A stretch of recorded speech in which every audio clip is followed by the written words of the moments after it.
ಜನಾರ್ದನ ರೆಡ್ಡಿಯವರ ರಾಜಕೀಯ ದಾಳಕ್ಕೆ ಶ್ರೀರಾಮುಲು ಪ್ರತ್ಯಸ್ತ್ರವನ್ನ ಪ್ರಯೋಗ ಮಾಡುವುದಕ್ಕೆ ಮುಂದಾಗಿದ್ದಾರೆ. ಮುಂದಿನ ಸ್ಪರ್ಧೆ ಕೂಡ್ಲಿಗಿ ಮೂಲಕ ಅಂತ ಕೌಂಟರ್ ಅಟ್ಯಾಕ್ ಮಾಡಿದ್ದಾರೆ ಶ್ರೀರಾಮುಲು ಕೂಡ್ಲಿಗಿಯಲ್ಲಿ ಸ್ಪರ್ಧೆ ಮಾಡ್ತೀನಿ ಅಂತೇಳಿ ಅವರೇ ಘೋಷಣೆ ಮಾಡಿಕೊಂಡಿರೋದು.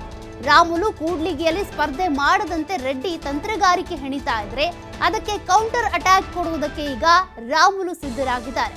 ಬಂಗಾರು ಹನುಮಂತು ಮೂಲಕ ರಾಮುಲು ಹಣಿಬೇಕು ಅಂತೇಳಿ ಪ್ಲಾನ್ ಮಾಡ್ತಾ ಇದ್ದಾರೆ ರೆಡ್ಡಿ. ಬಟ್ ಅದಕ್ಕೆ ಕೌಂಟರ್ ಅಟ್ಯಾಕ್ ಆಗಿ ನಾನು ಅಲ್ಲೇ ಸ್ಪರ್ಧೆ ಮಾಡ್ತೀನಿ ಅಂತ ಶ್ರೀರಾಮುಲು ಈಗ ಪಟ್ಟು ಹಿಡಿದಿದ್ದಾರೆ.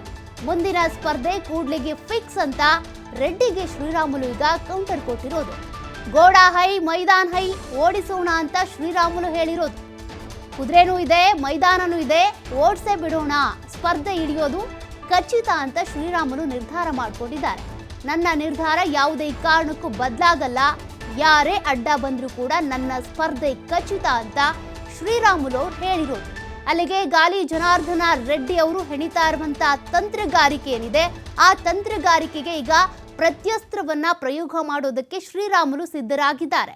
ಕೂಡ್ಲಿಗಿ ಜನತೆ ನನಗೋಸ್ಕರ ಕಾಯ್ತಿದ್ದಾರೆ, ನಾನಲ್ಲಿ ಸ್ಪರ್ಧೆ ಮಾಡೇ ಮಾಡ್ತೀನಿ, ನನ್ನ ಲೋಕಸಭಾ ಕ್ಷೇತ್ರದ ವ್ಯಾಪ್ತಿಗೆ ಕೂಡ್ಲಿಗಿ ಬರುತ್ತೆ, ಅಲ್ಲಿ ಸ್ಪರ್ಧೆ ಮಾಡಬೇಡ ಅಂತ ಹೇಳೋದಕ್ಕೆ ಯಾರಿಗೂ ರೈಟ್ಸ್ ಇಲ್ಲ, ಮೈದಾನವೂ ನಂದೇ, ಕುದುರೆನೂ ಇದೆ, ನಾನು ಓಡಿಸ್ತೀನಿ, ಹಾಗಾಗಿ ನನ್ನ ಸ್ಪರ್ಧೆ ಕೂಡ್ಲಿಗಿಯಲ್ಲಿ ಖಚಿತ ಅಂತ ಶ್ರೀರಾಮುಲು ನಿರ್ಧಾರ ಮಾಡಿದ್ದಾರೆ. ಶ್ರೀರಾಮುಲು ಅವರು ಕೂಡ್ಲಿಗಿಗೆ ಬರಬಾರ್ದು ಅಂತೇಳಿ ಬಂಗಾರು ಹನುಮಂತು ಅವರ ಮೂಲಕ ಜನಾರ್ದನ ರೆಡ್ಡಿ ಅವರು ತಂತ್ರಗಾರಿಕೆಯನ್ನು ಹೆಣಿತಾ ಇದ್ರು. ಹೆಂಗಾದರೂ ಮಾಡಿ ಶ್ರೀರಾಮುಲು ಅವ್ರನ್ನ ಹಣಿಬೇಕು ಅಂತ. ಬಟ್ ಅದೆಲ್ಲದಕ್ಕೂ ಕೂಡ ಈಗ ಶ್ರೀರಾಮುಲು ಅವರು ಕೌಂಟರ್ ಅಟ್ಯಾಕ್ ಆಗಿ ಕೂಡ್ಲಿಗಿಯನ್ನು ಈಗ ಆಯ್ಕೆ ಮಾಡ್ಕೊಳ್ತಾ ಇದ್ದಾರೆ. ನನ್ನ ಮುಂದಿನ ಸ್ಪರ್ಧೆ ಕೂಡ್ಲಿಗಿಯಲ್ಲೇ ಅಂತ ನಿರ್ಧಾರವನ್ನು ಮಾಡ್ಕೊಂಡಿದ್ದಾರೆ.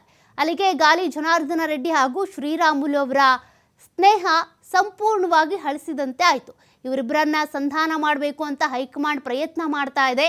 ಯಾರು ದುಡುಕಿ ನಿರ್ಧಾರವನ್ನು ತೆಗೆದುಕೊಳ್ಬೇಡಿ, ಇಬ್ಬರೂ ಕೂಡ ಹೈಕಮಾಂಡ್ ನಾಯಕರ ಸಂಧಾನಕ್ಕೆ ಒಪ್ಕೊಳ್ಳಿ ಅಂತ ಹೇಳ್ತಿದ್ದಾರೆ. ಪ್ರಹ್ಲಾದ್ ಜೋಶಿ ಅವರ ಇದಕ್ಕೆ ಅಂತಲೇ ನೇಮಕ ಮಾಡಿದ್ದಾರೆ. ಬಟ್ ಶ್ರೀರಾಮುಲು ಅವರು ಈಗ 1 ವಾರ ಟೈಮ್ ಕೇಳಿದ್ದಾರೆ. ಅಲ್ಲಿವರೆಗೂ ಕೂಡ ಅವರ ಅತ್ಯಾಪ್ತರು, ಬೆಂಬಲಿಗ ನಾಯಕರು, ಕಾರ್ಯಕರ್ತರು, ಮುಖಂಡರ ಜೊತೆಗೆ ಅದೇನೇನು ಚರ್ಚೆ ಮಾಡ್ತಾರೋ, ಅವರ ಮುಂದಿನ ನಡೆ ಏನೇನಾಗಿರ್ಬೋದು ಅದೆಲ್ಲವೂ ಕೂಡ ಸಾಕಷ್ಟು ಕುತೂಹಲಕ್ಕೆ ಕಾರಣವಾಗ್ತಾ ಇದೆ.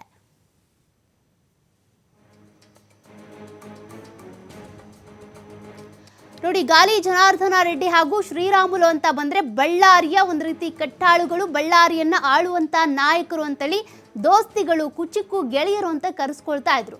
ಬಟ್ ಈಗ ಸಂಡೂರು ಉಪಚುನಾವಣೆಯ ಒಂದು ಸೋಲು ಏನಿದೆ ಅದರಿಂದಾಗಿ ಒಂದಷ್ಟು ಭಿನ್ನಾಭಿಪ್ರಾಯಗಳು, ಅಸಮಾಧಾನಗಳು ಶುರುವಾಗಿದೆ. ಅದರಲ್ಲೂ ಕೂಡ ಆ ಸೋಲಿನ ಬಗ್ಗೆ ಇನ್ನೂ ರಿಪೋರ್ಟ್ ಸಿಕ್ಕಿಲ್ಲ.